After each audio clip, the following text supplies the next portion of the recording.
right, so I think we'll go ahead and get started here, everyone.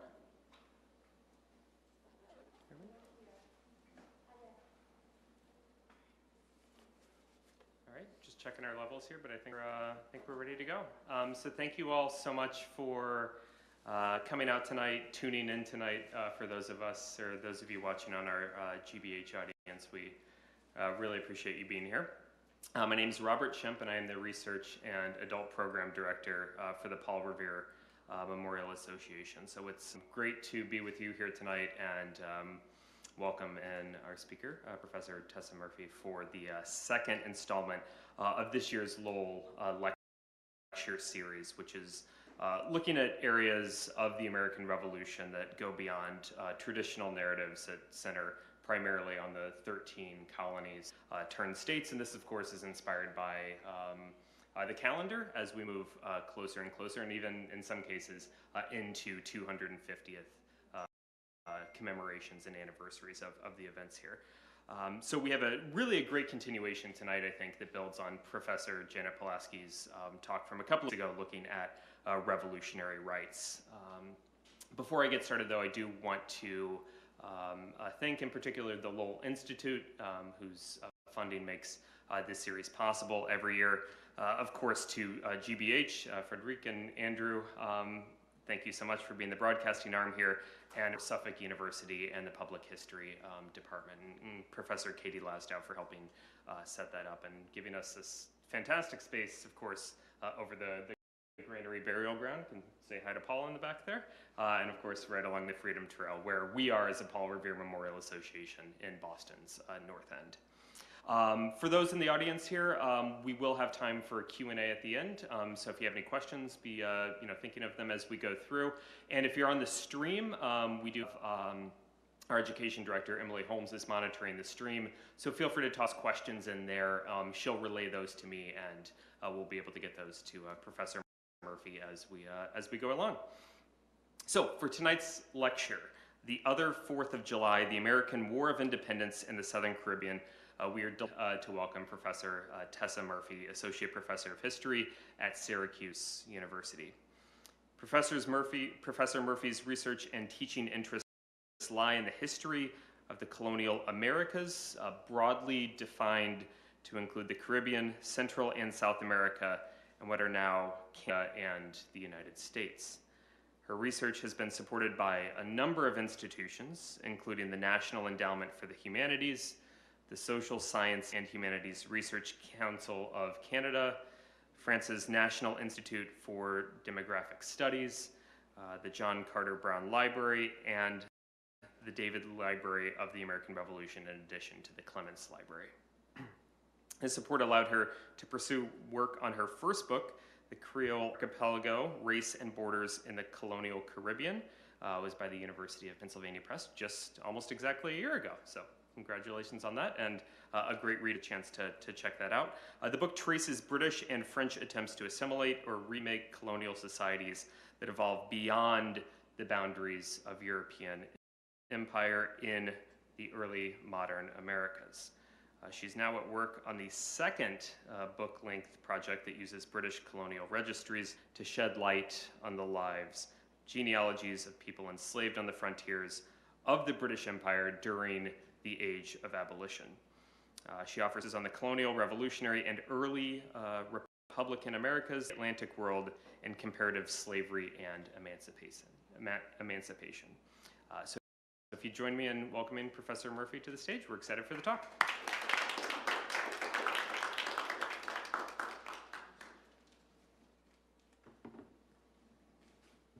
Great, thank you so much for that introduction. I'll repeat a little bit, I guess, that I am Tessa Murphy. I'm an associate professor of history at Syracuse University, and I'm really excited to join you this evening as part of the Lowell Institute lecture series. I also would like to extend my thanks to the Paul Revere Memorial Association, and particularly to Adult Program Director, Dr. Robert Shrimp, for inviting me to share my work, to Suffolk University for hosting the event, to WGBH for making it available to a wider audience, and of course to all of you for making the time to be here this evening. My talk tonight draws from chapter 6 of my book, The Creole Archipelago, Race and Borders in the Colonial Caribbean. As Dr. Shrimp mentioned, the book traces the history of a small chain of islands, and I've highlighted them for you here, in the southern Caribbean, from Guadeloupe in the north to Grenada in the south, going from about 1650 to the 1790s. And among the key events in this era was the Age of Revolutions, which, as many of you may know, was a period of political upheavals in mainland North America, France, and Saint-Domingue, or what became the nation of Haiti, that reverberated throughout the wider Atlantic world, including in these lesser studied islands. And in chapter 6 of my book, which is entitled An Empire Disordered, I explore what the American War of Independence meant to the Indigenous, enslaved, and free people who lived in these British Caribbean colonies. So I hope you will follow along as I talk a little bit about another 4th of July. On July 4th, 1779, British subjects in the Caribbean colony of Grenada awoke to what must have been quite a sight. Sailing into the island's capital city of St. George's, so that's just here, were dozens of French warships manned by more than 2,000 French troops. The 125 British soldiers and approximately 400 militiamen on hand to defend Fort Royal, which overlooks the town of St. George's, were little match for the French forces that besieged the island. On the 4th of July, 1779, Great Britain lost yet another of its American colonies. As the island's governor, Lord George Macartney, later explained to his superiors in England, French conquest of Grenada was due not just to the very small number of troops in the island. The governor laid greater blame on the colony's inhabitants, a quote, strange, discordant mass of English, Scots, Irish, French, and Americans, incapable of any sincere attachment to the British crown, end quote. Macartney was particularly upset that Grenada's meager militia was further diminished by, quote, the immediate desertion of almost all the colored people, or free people of African and Afro-European ancestry. Of course, when we think about the American Revolution, scenes of naval assaults on tropical Caribbean islands are probably not what come to mind, particularly here in Boston. Yet what happened in Grenada in July 1779 was not an anomaly. After entering into a treaty of amity and commerce with the American patriots in March 1778, French forces played a key role in engaging the British both in the 13 colonies, but also in other parts of the Americas. 1 month before the French attack in Grenada, French troops captured the British colony of St. Vincent, which is, as you can see, just north of Grenada, without firing a single shot. Less than a year before that, British subjects in Dominica extended a particularly warm welcome to the American patriots' French allies. On the night of September 6, 1778, several residents of Dominica paid a visit to the island's main fort. As British officials later reported, these visitors, quote, contrived to make the few soldiers on duty intoxicated with liquor, and afterwards filled up the touch holes of the cannon with sand, end quote. Roused from their rum-induced slumber by a surprise attack early the next morning, British soldiers discovered that their cannons were too damaged to offer any resistance to invading French forces. The rebellious or even revolutionary actions of British subjects in places like Dominica, Grenada, and St. Vincent are usually omitted from histories of what we typically call the American Revolution. Instead, a narrative of the United States as exceptional emerged pretty early on as the founders worked to articulate what made the United States different from both Europe but also the West Indies. The few historians to examine what happened in other parts of the Americas during what was not just a revolution but also a civil war and an inter-imperial war largely followed suit. So in one of the most well-known accounts, Andrew Jackson O'Shaughnessy very convincingly emphasizes the many economic, social, and military ties that bound British subjects in the West Indies, particularly places like Jamaica and Barbados, to the crown rather than to fellow colonial subjects in a place like Massachusetts. These ties, he shows, made the possibility of a break with British rule seem unlikely, if not downright impossible. But this comparison between loyal West Indian planters and rebellious American patriots tells only part of a much larger story about the course of colonization and independence in early America. On the eve of the American Revolution, as you probably know, Great Britain laid claim not just to Massachusetts and New York, but to a pretty considerable territory encompassing 14 mainland North American colonies, including what's now Canada, and stretching all the way to Grenada and Tobago at the southern end of the Caribbean. So the British Southern Caribbean colonies are in red here, and the blue is for France. When tensions between the British Crown and its colonial subjects erupted into civil war, 13 of these 26 British colonies, of course, broke away and formed the nation, the basis of the nation that we're in today. But 16, not 13, of Great Britain's American colonies seized the opportunity presented by this intra and inter-imperial conflict in order to break with British rule. Tonight I'll be telling you a little bit about why British subjects in Grenada, Dominica, and St. Vincent broke their ties with Great Britain, and reflecting also on why we don't hear that much about these revolutionary acts. Historians of mainland North America have provided us with a vivid and very compelling story of how the United States came to be, and you're probably familiar with it. In this narrative, familiar English customs, laws, and institutions were transferred to the colonies, where people who assumed leadership roles, and virtually all of these would be propertied white men, adapted them as they saw fit. In the 1760s, as subjects in the 13 colonies grew discontent with British rule, they first sought reforms within the British system. Only when these attempts at negotiation between Crown and colony failed, historians tell us, were once loyal British subjects forced to declare their independence. On the 4th of July, 1776, colonial subjects became Americans. But the story I want to tell you is one in which Americans, and by this I mean people who were born and brought up and spent their whole lives in the Americas, became British colonial subjects.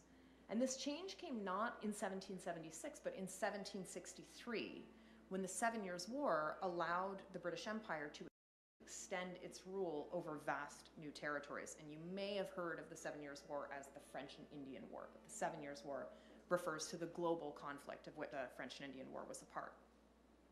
While this was really welcome news for British subjects who wanted to make their fortunes in these new colonies, it had a very different meaning for the tens of thousands of people who were already living in these territories. For them, the arrival of British rule was accompanied by new laws that restricted land rights, put a damper on trade practices, which now became contraband, and in some cases threatened their very freedom. When presented with an opportunity to overthrow these laws, allying with Great Britain's longtime rival, France, many new British subjects in Grenada and in surrounding islands did not hesitate. Understanding what led British colonial subjects in the Southern Caribbean to embrace their own 4th of July accomplishes several goals. First, it contributes to an extremely expansive and inclusive notion of early America. In recent decades, historians like Jack Green, Alan Taylor, and Daniel Richter have asked us to look beyond colonial New England to consider how Southern planters, African Americans, and Indigenous peoples also helped create this nation. My work on the Southern Caribbean builds on this foundation by examining early America on terms that would have made sense to the people who lived there. As recent work that conceives of places like South Carolina and Georgia as part of a greater Caribbean suggests, historians should privilege 18th century connections over 21st century national borders. My work joins this conversation, offering new geographic perspectives, calling our attention to lesser known but no less important parts of the Americas. Finally, my attention to how autonomous people became colonial subjects rather than the other way around challenges the trajectory of American history that too often seems to move kind of inexorably from east-west and from colony to independence. As Kathleen Duvall's work on the Gulf Coast evocatively reminds us, for many people, the American Revolution actually represented independence lost. As British and later American rule was extended into places like the Gulf Coast, the Pennsylvania backwoods, or western Massachusetts, autonomous people found themselves brought under the reach of an organized state for the first time. Their diplomatic and sometimes violent responses to the extension of this reach revealed the limits of European rule in a wide range of American borderlands, of which the Southern Caribbean was one. In order to understand either 4th of July, the one that you're more familiar with or the one that I'm telling you about this evening, we need to move back in time to the founding of American colonies. At the beginning of the 18th century, British colonies hugged about 1,500 miles of eastern seaboard inland North America.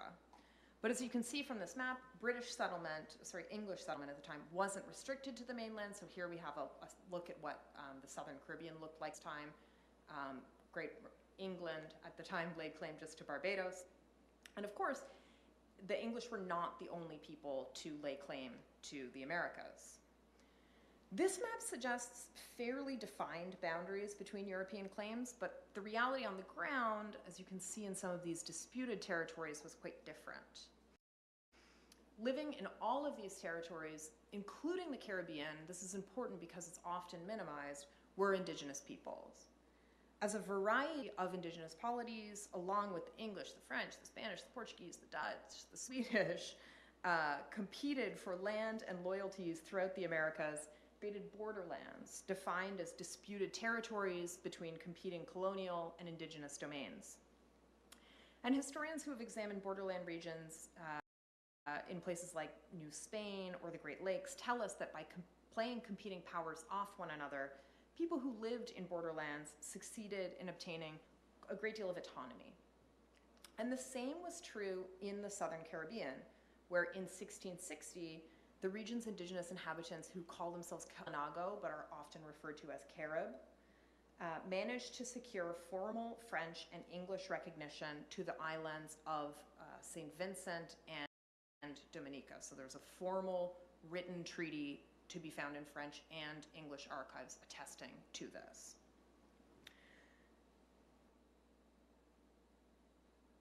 For generations, as plantation societies were established in neighboring colonies like Guadeloupe and Martinique, which were French colonies, these islands remained indigenous strongholds, as well as places of refuge for people who were seeking to escape plantation societies, so fugitives from slavery, small planters, and free people of color. And I'd be happy to talk about the distinctive characteristics of this borderland society in the Q&A. But for now, I'll just say that they were slave societies, defined as societies in which the majority of the population was enslaved, and slavery was the basis of economic and social relations. But also slave societies in which people of African descent could exercise economic and social capital, and where indigenous land rights were very clearly defined and better respected than in other plantation contexts. Like other American borderlands, the multiracial, semi-autonomous society that developed in the Southern Caribbean did not last. In 1763, France and Great Britain signed the Treaty of Paris, which ended the 7 Years' War. As thus, this war lasted for 7 years, 1756 to 1763. On the American mainland, as you can see from this map, the treaty spelled basically the end of French rule in the Americas. They lost Quebec. Great Britain extended its rule basically over much of the continent abutting. The treaty also signaled the rise of Great Britain as dominant power, so you can see how the map changes here. By virtue of the treaty, King George III gained the former Kalinago territories of Dominica and St. Vincent, which in these treaty negotiations were very conveniently referred to as neutral rather than Kalinago Islands, erasing any indigenous claims to dominion, as well as the former French colony of Grenada and the adjacent island of Tobago. So all the red here means British colony, and the blue is French. So France gained the island of St. Lucia and managed to hold on to its existing colonies of Guadeloupe and Martinique, but actually had to trade Canada in order to do so. So kind of a big trade-off there.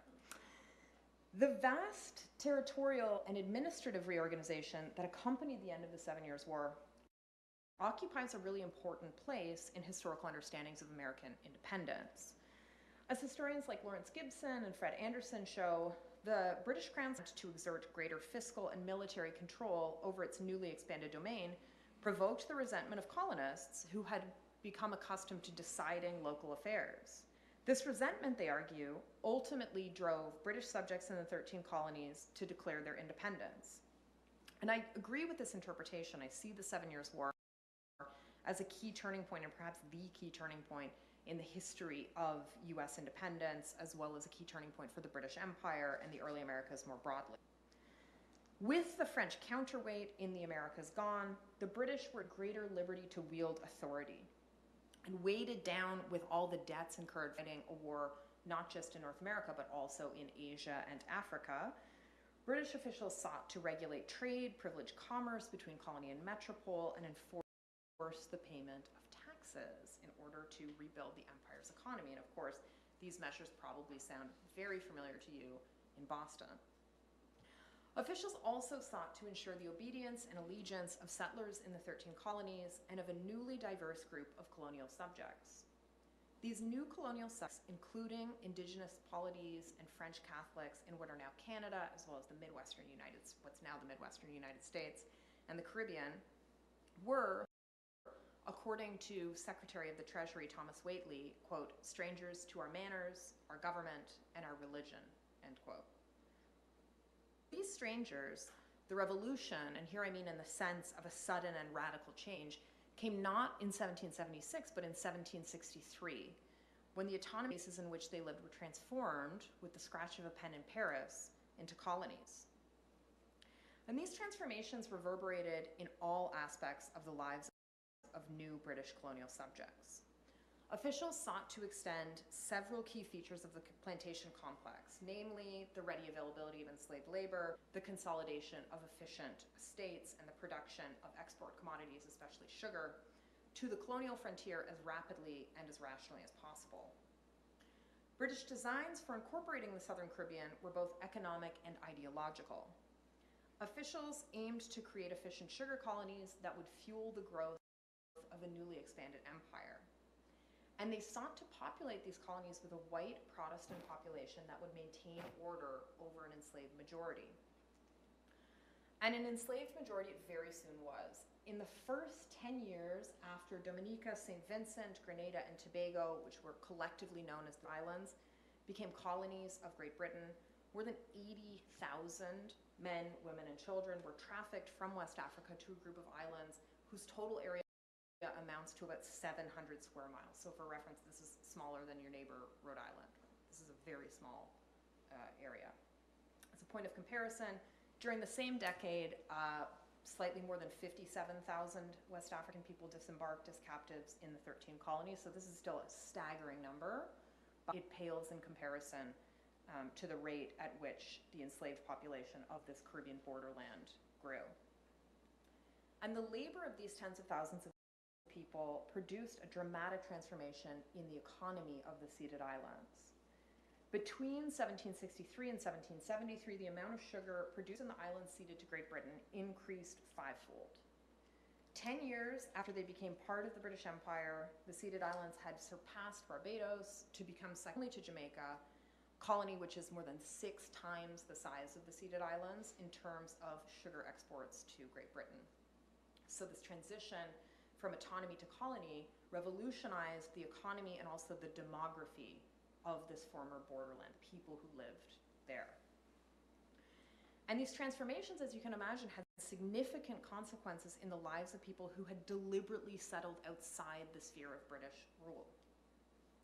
People who had cleared the land and established small estates in the Southern Caribbean prior to 1763 now found that they had to lease, not own, the land on which their families had lived for generations, because they were squatters as far as the British were concerned. In order to obtain such leases, they had to swear allegiance to King George III. And here we have an example of some of these oaths of allegiance. This one held at a really interesting collection at Hamilton College Library in upstate New York.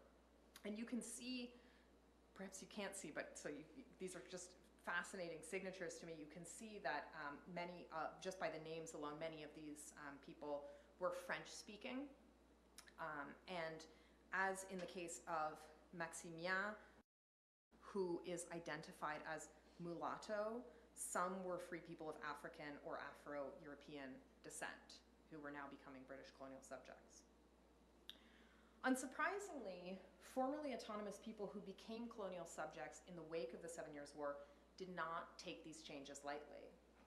In the years after 1763, as subjects in the 13 colonies searched for accommodations within the British system, new subjects in the ceded islands did the same. And they were actually a lot more successful. Motivated by a desire to maintain the economic allegiance of existing planters, like the people whose names you see here, and to unite free people against the threat of an enslaved insurgency. And this is really important because the extension of the transatlantic slave trade meant that enslaved people outnumbered free people in these islands by as much as 18 to 1. So this is a very different demographic context than even in slave colonies like Virginia or South Carolina. In order to try and maintain this balance, then, British colonial officials in the ceded islands ended up sanctioning many of the features that had defined daily life outside the sphere of imperial rule. So these included loosened restrictions on trade. The Southern Caribbean is the first place where you see free ports, and it's not free trade in the way that we think of it today, but it's a lot freer than the mercantilist restrictions of the 18th century. This included the recognition of land rights for Kalinagos, Caribs, and St. Vincent and Dominica. It included a lot more religious freedom than you would see in many British colonies, so the free practice of the Catholic religion, and fewer restrictions on free people of African descent. Despite securing greater privileges than their counterparts elsewhere in the British Empire, however, King George III's new in the Southern Caribbean were eager for any opportunity to regain the autonomy they lost in 1763. And the opportunity to do so came little more than a decade later with the advent of the American Revolution. News of American independence reached Caribbean waters by the usual means, through sailors. As American privateers began to swarm the Caribbean Sea, British officials in the Southern Caribbean expressed concern about, quote, the turbulent example of North America, which seemed so much to pervade every part of the colonies, end quote. Artist's view of the waters near Roseau, Dominica in a slightly earlier period, it looks like 1760, to illustrate kind of the variety of ships that plied the Caribbean waters and also to highlight how important maritime transport and trade was in this region. And officials were right to be worried. In addition to disrupting commerce within and between the islands, American privateers threatened to upset the balance of power on which the plantation regime rested. In one instance, privateers off the coast of Grenada, quote, stripped quite naked all the white inhabitants who fell into their hands, end quote.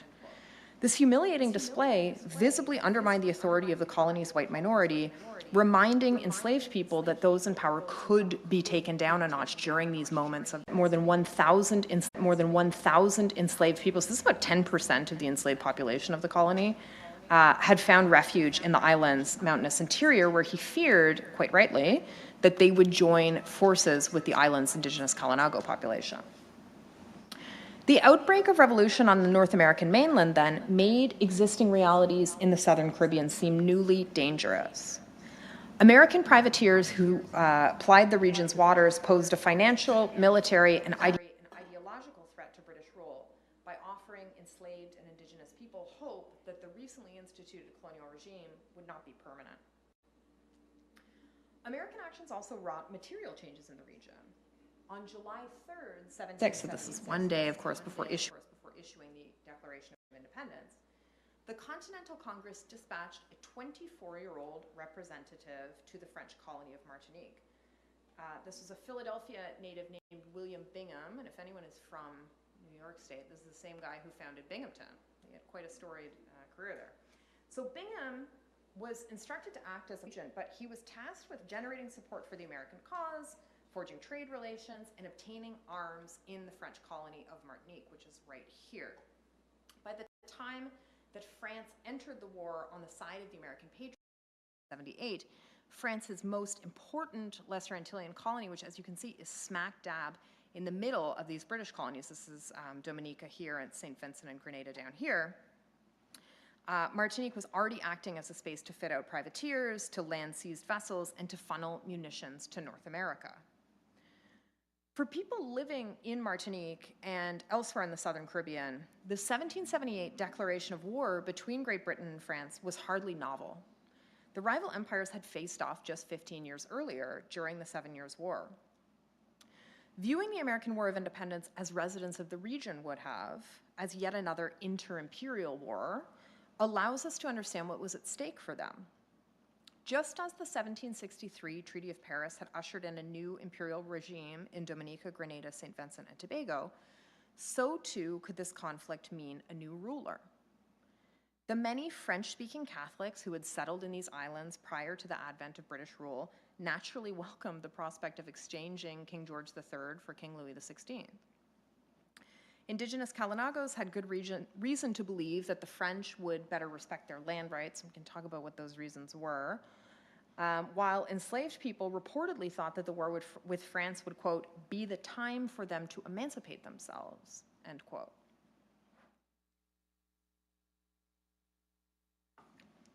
The first chance to do so came in September 1778, just 6 months after France and the United States signed their Treaty of Amity and Commerce.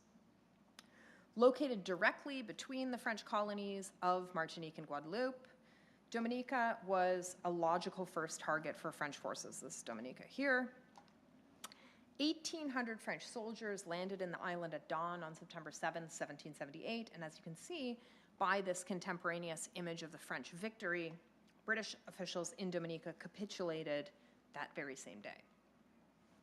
Although the 45 British troops and 150 militiamen present in Dominica's main fort were little match for the invading force, French conquest of Dominica, as I mentioned earlier, cannot be explained by the larger number of troops alone.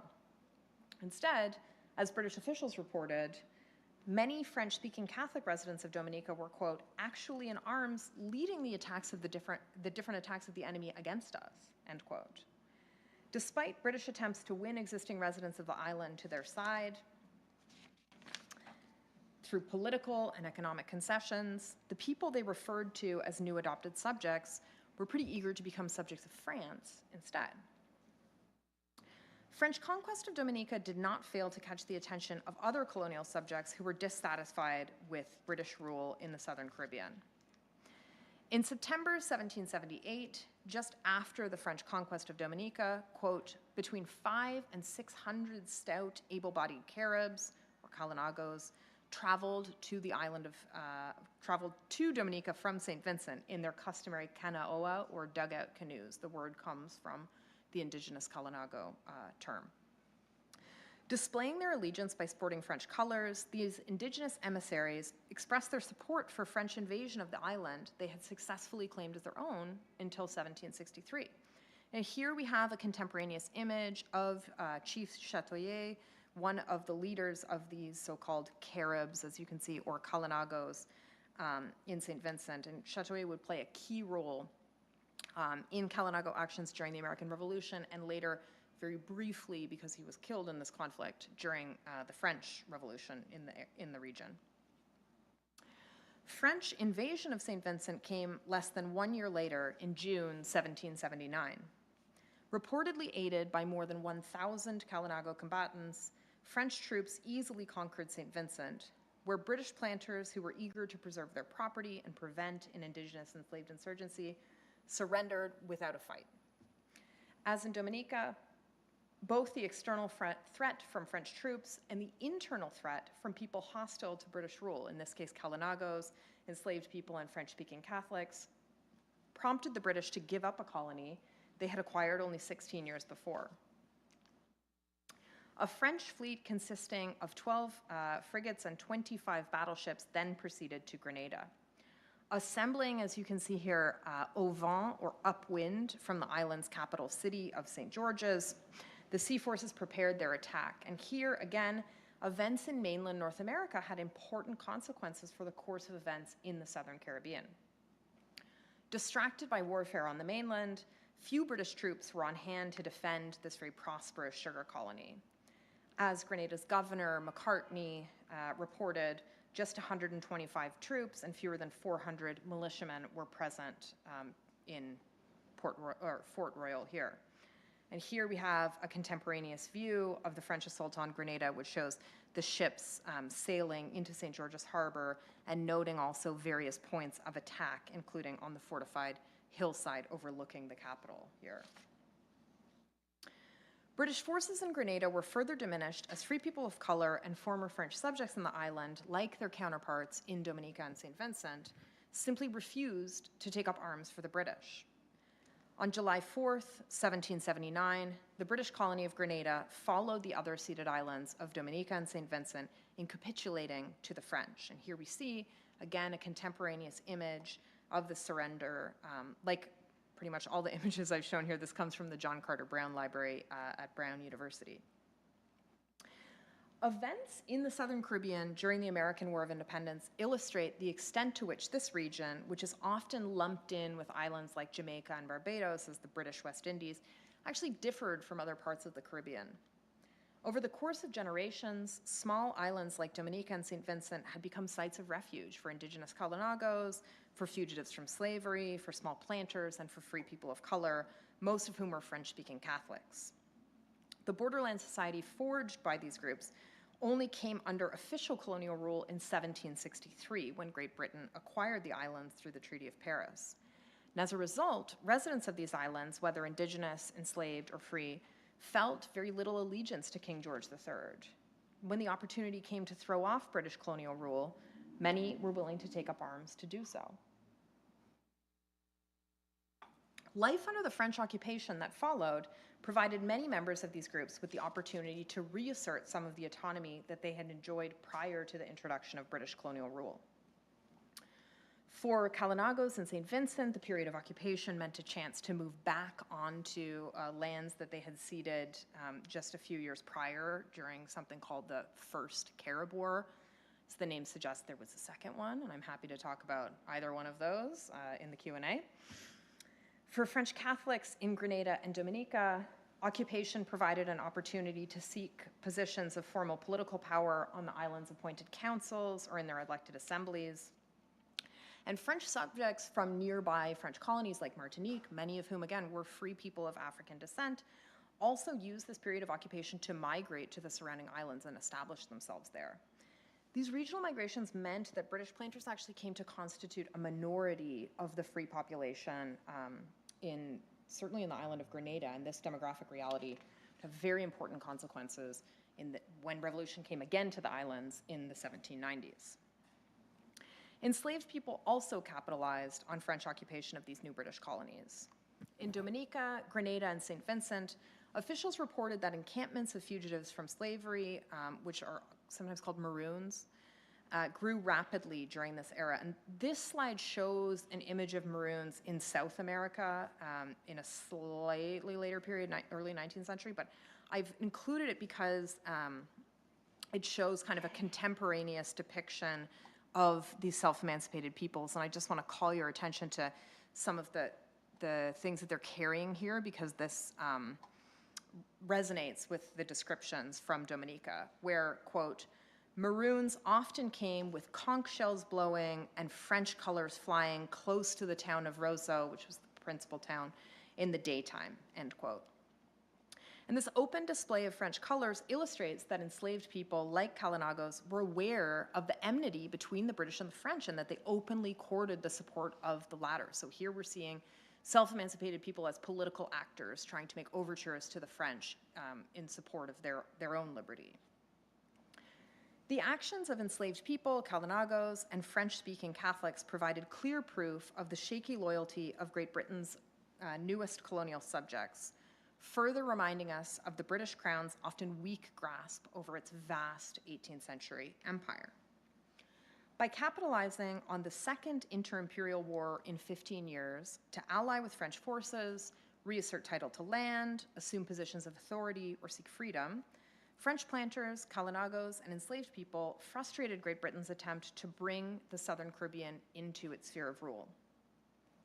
While residents of the islands did not join the American patriots in declaring independence, through their actions they showed that there was little love lost between King George III and his colonial subjects in this part of America, too. Tobago serves as a really important counterpoint to this little-known story of internal imperial descent. Unlike Dominica, Grenada, and St. Vincent, Tobago was pretty sparsely populated for much of the 18th century. Sailors who visited the island reported that there were a few indigenous families, and people would also go there to like hunt turtles. But otherwise, there was not a lot of settlement. Turtle was really big. People would eat turtle. Turtle soup was like a delicacy.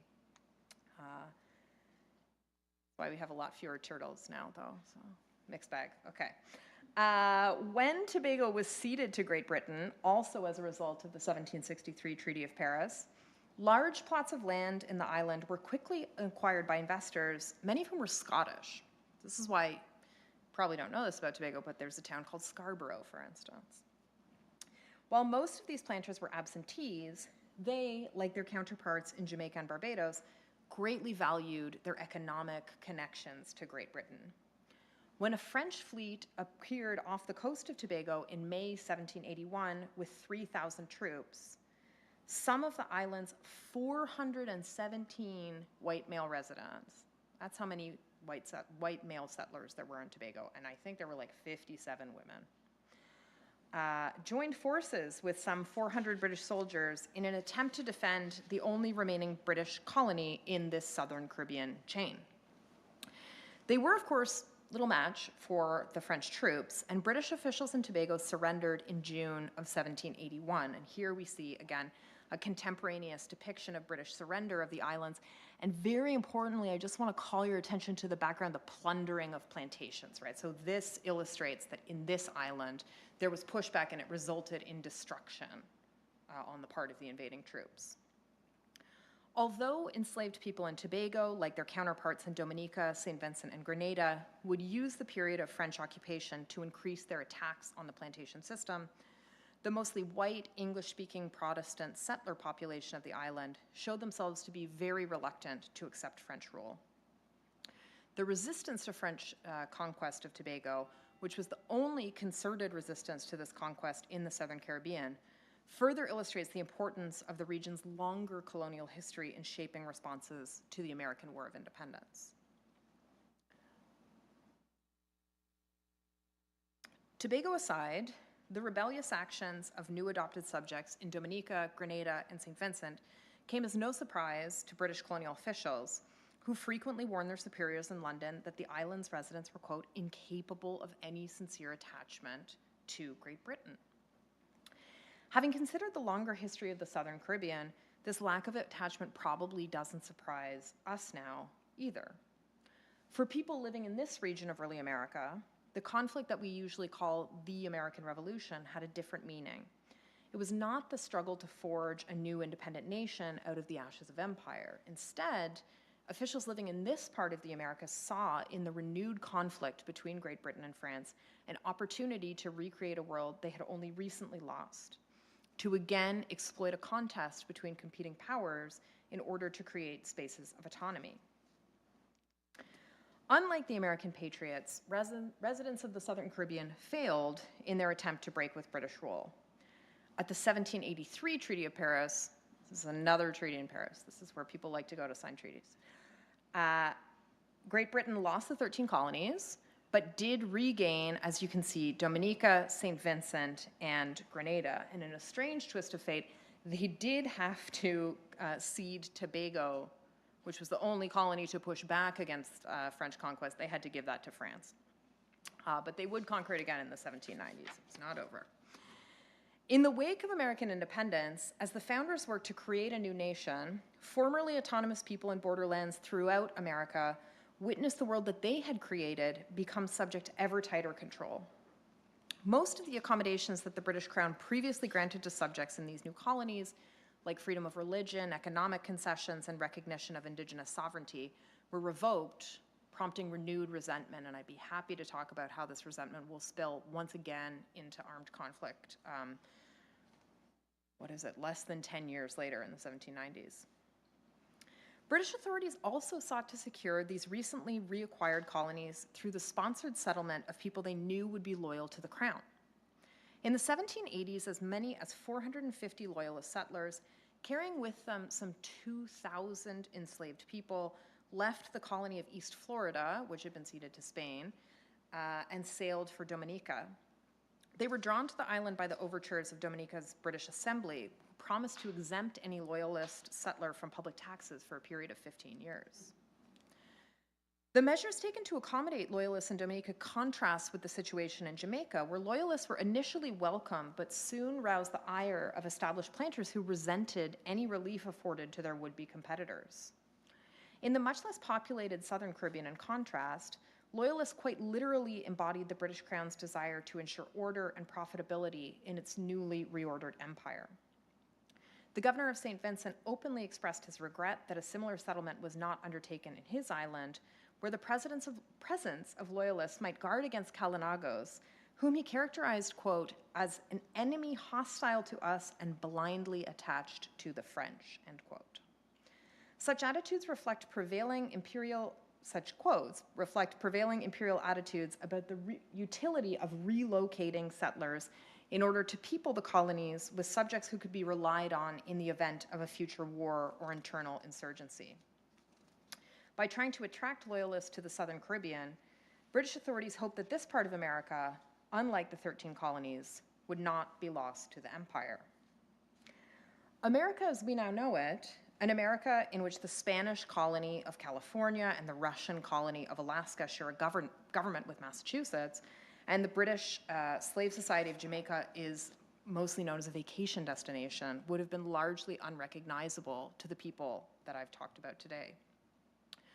Writing in 1764, 1 year after the Treaty of Paris brought the Southern Caribbean as well as the Great Lakes and other American borderlands within the domain of the British Crown, a West Indian planter named William Young, you can see here, speculated about the future of America.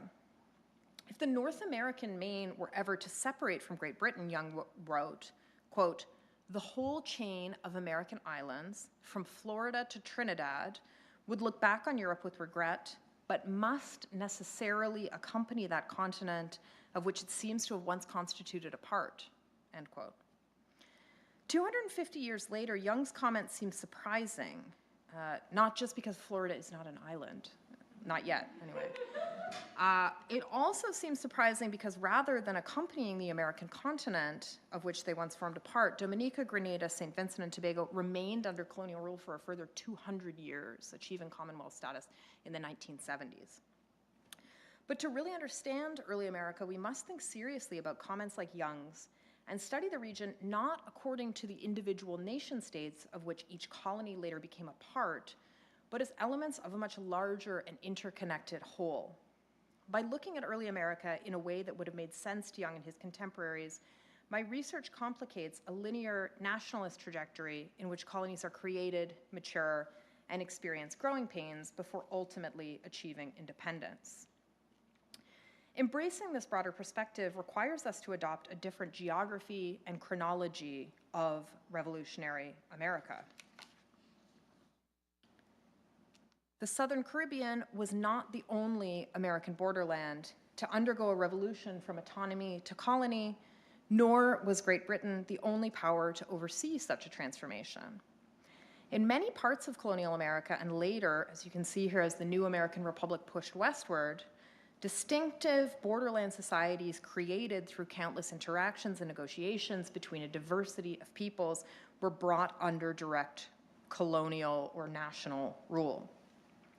The consequences of these transitions from autonomy to direct rule would continue to animate the United States throughout the 19th century as settlers and officials sought to assimilate or eradicate borderland communities. Complicating a narrative of revolutionary America in which colonies inexorably move towards independence allows us to appreciate the many ways that colonies and nations were created. In uncovering these creations, we find countless groups whose presence in the archives, however buried it may sometimes be, alerts us to how other peoples, whether indigenous, enslaved, or free people of color, also made meaning out of the age of revolutions. And for me, that is a revolutionary history worth knowing. Thank you.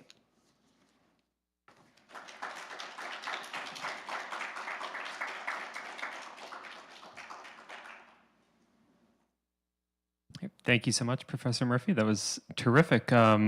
Open for questions from the audience. We have a couple coming in online as well, but Open to questions.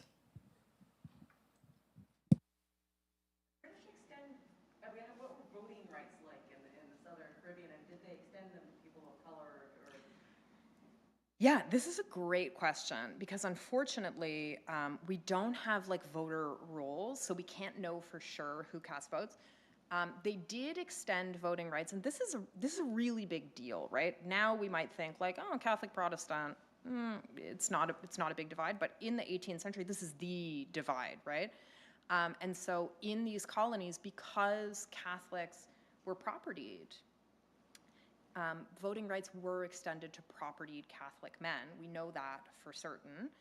And probably that would include some free people of color. Now, many of those people had, over generations, forged so many familial ties with white people that they might not be immediately identifiable as people of African descent. So some were like passing in a way that had a very different meaning at that time.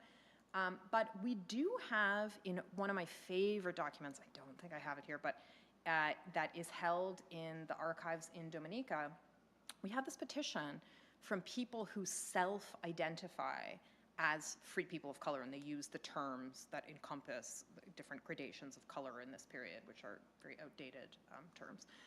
And they say in this petition, which is to King George III, that they, quote, humbly expect to partake in common with the rest of their fellow subjects and without any discriminating regard had to complexion. And I remember this quote because it's just like, they're really hammering it home, of the common blessings to which they, as your majesty's loyal subjects, are justly entitled, perceive themselves to be justly entitled, I believe. And so there you have people who are self-identifying as people of color saying that their role within this borderland society as people who participate in slavery, as people who own land, as people who are kind of keeping the peace, participating in the militia, entitles them to participation in the system. Now, did those people vote, or are they writing this petition because they're upset that they can't vote? That really is the question. But I think certainly there were free people of color who wouldn't necessarily have been recognized as such who would cast votes, and I think the fact that many asserted that that should be their right tells us a lot about the meaning of race in these borderland societies. Thank you for the question. We have a couple coming in from online on YouTube. First one, why was Barbados not conquered by the French? For their context, they said they had virtually all possession of the other Southern Caribbean islands. Yeah, that's a great question. So let's see if I can go back to a map here. So this map, yeah, we've got 50 kilometers here, right? I must have pulled this from probably a British source. There we go. Barbados is about 110 miles east of this Lesser Antillean chain. So these islands, particularly because there's little tiny ones in between, you can actually see from lookout points, you can see each island from the next. This is really important because people would use Kalinago maritime technology, so canoes, to just navigate between the islands because you could see exactly where you're going. That's not true for Barbados. Barbados is very, not easily, but it's more easily accessible by sailing ship just because of the prevailing winds. So it becomes, from very early on, this very important English colony. What that means is there is a white settler population in Barbados that's very loyal to the crown. Barbados is teeny tiny. Cannot remember offhand how many square miles it is, but it's like 160 square miles, I want to say. It's not big. And the people living there heavily depended, as Andrew Jackson O'Shaughnessy tells us, on British for military protection, both from foreign invasion, but also they're very worried about enslaved insurgencies. And so the French would have had a hard time conquering Barbados. There's garrisons there. The local population is really going to push back in a way that Tobago did as well, but they have a much stronger militia and a much stronger presence. So to my knowledge, the French do not even try to conquer Barbados, in part because it's so far to the east that it's less useful to them as a garrison.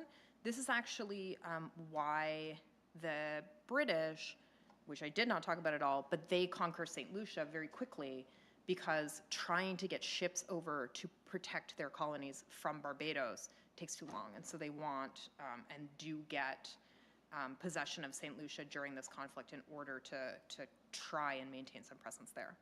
So short answer for the person online, it's a little too far, and it's also just much longer settled and as a result better protected.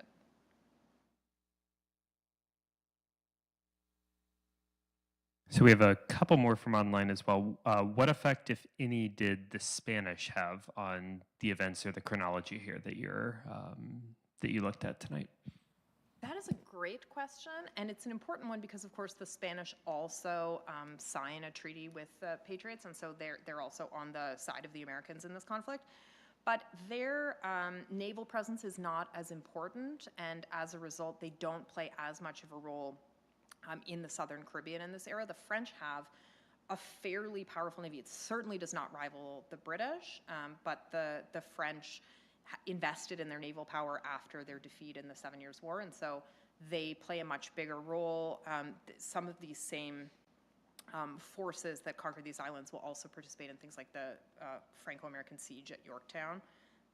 So the Spanish are players in that they're on the side of the French, but they never, I don't know why it's as if you asked every question.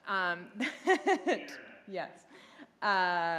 So they are unable to kind of contribute to the extent that the French do, and as a result, they don't get the same spoils, right? They're not conquering these islands during this conflict. So we have another one, and you signaled this a few times, but looking ahead, of course, to what we know happens with the Haitian Revolution.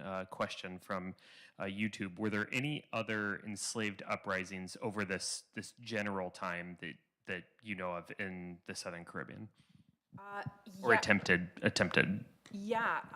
So really, enslaved insurgency, and also kind of the fear that enslaved people will rise up, is just this pervasive fear. And Jason Sharples has written a book about kind of the siege mentality, the fear under which planters kind of constantly lived. And this is borne out on a number of occasions. One of the most noteworthy is in Tobago in the late 1760s into the 1770s. There's an insurgency led by a man named Sandy, and he's identified as Coromantee. And this is significant because in Jamaica, right around the same period, there had been an insurgency called Tacky's Revolt, and there was a recent book by Vince Brown about that. I think it's called Tacky's War. And Tacky was also identified as Coromantee, and Brown makes this argument that warfare in West Africa kind of carried over into the Caribbean, and so you see people identified as Coromantee leading these insurgencies, and also planters being very fearful about the presence of Coromantee, such that in Tobago, after Sandy's uprising, they enumerate Coromantee people separately when they're creating kind of censuses of the enslaved population, and they also really want to avoid having people they identify as Coromantee. So the biggest one in this period would be Sandy's Revolt in Tobago, but it's quite a pervasive issue in the 1790s, when, of course, the French and Haitian revolutions are also reverberating in this region. We see, again, Indigenous and free people of color and enslaved people rising up in several of these islands. The two most important, I would say, being the Second Carib War that I alluded to earlier, which is in St. Vincent. And then in Grenada, there's a rebellion called Fedon's Rebellion, which has a very large number of enslaved participants.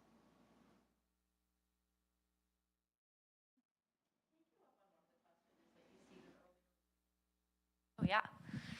So you mentioned that the Indigenous people living in these islands had more allegiances to the French, or had some reasons to believe that they would have more autonomy under French rule, and you mentioned you could go into that more in the Q&A, and I would just love to hear about it. Sure, yeah. Thanks for the question. So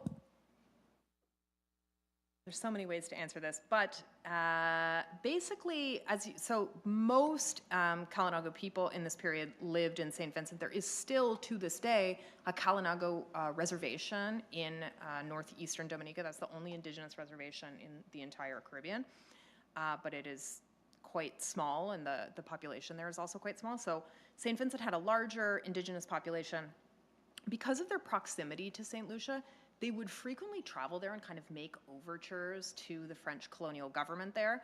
And so during these periods of conflict, the French would arm Indigenous people as in the hopes, the well-founded hopes that they would join their side in any fight against the British.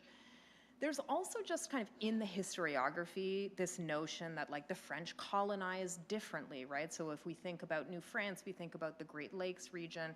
The French, as a smaller settler population, more often made overtures to Indigenous people, more often respected their dominion, in part because they didn't have the power to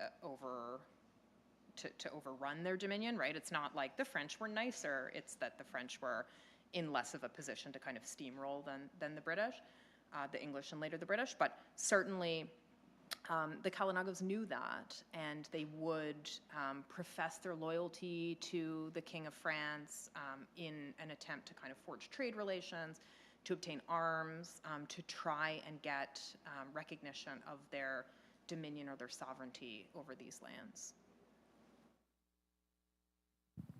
So I think we have one final one coming in from online here, and you've flagged this a few times, so here's your chance. Question about the Second Carib War, and just if you could speak to the Carib Wars in general.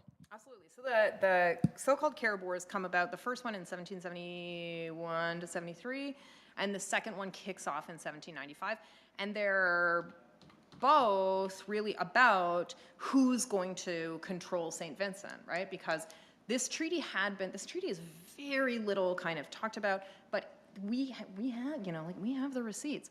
In 1660, the English and the French signed a treaty that said, as long as the Indigenous people of the Southern Caribbean stop their attacks on the English and French settlements, they can have, right? But the French and English recognize their dominion over the islands of St. Vincent and Dominica as, quote, all that remain for their retreat, right? So they're admitting that they've kind of colonized all the other islands, but they say, if you leave us alone, we'll leave you alone in these couple of islands.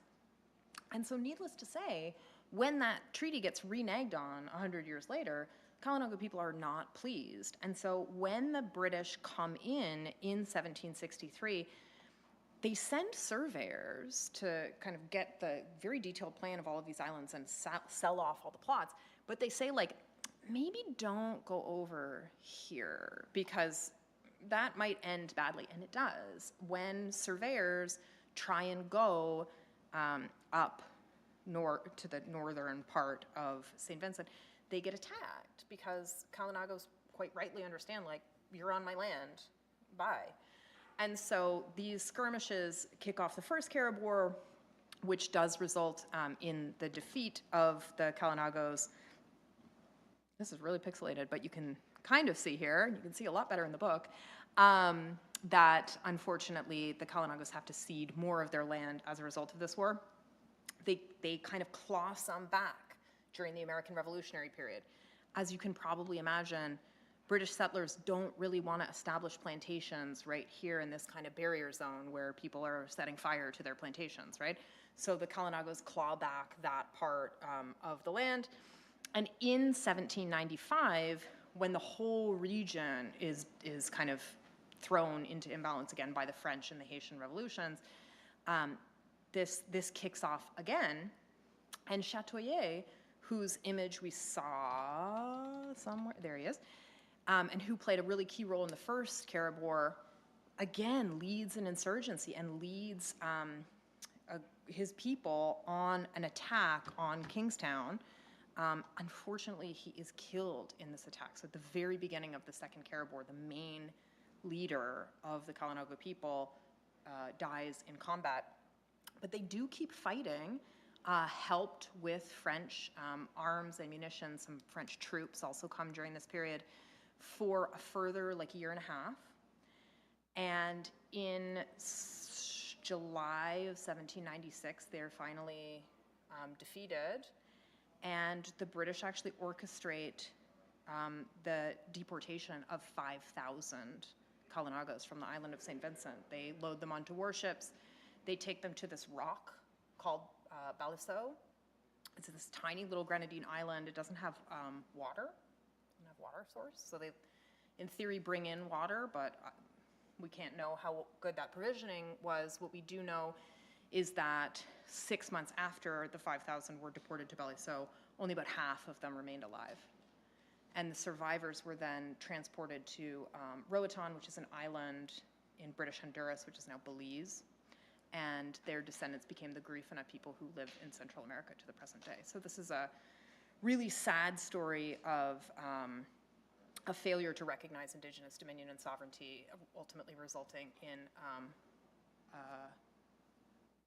Central American diaspora that continues to this day. So thanks to that person for asking that question.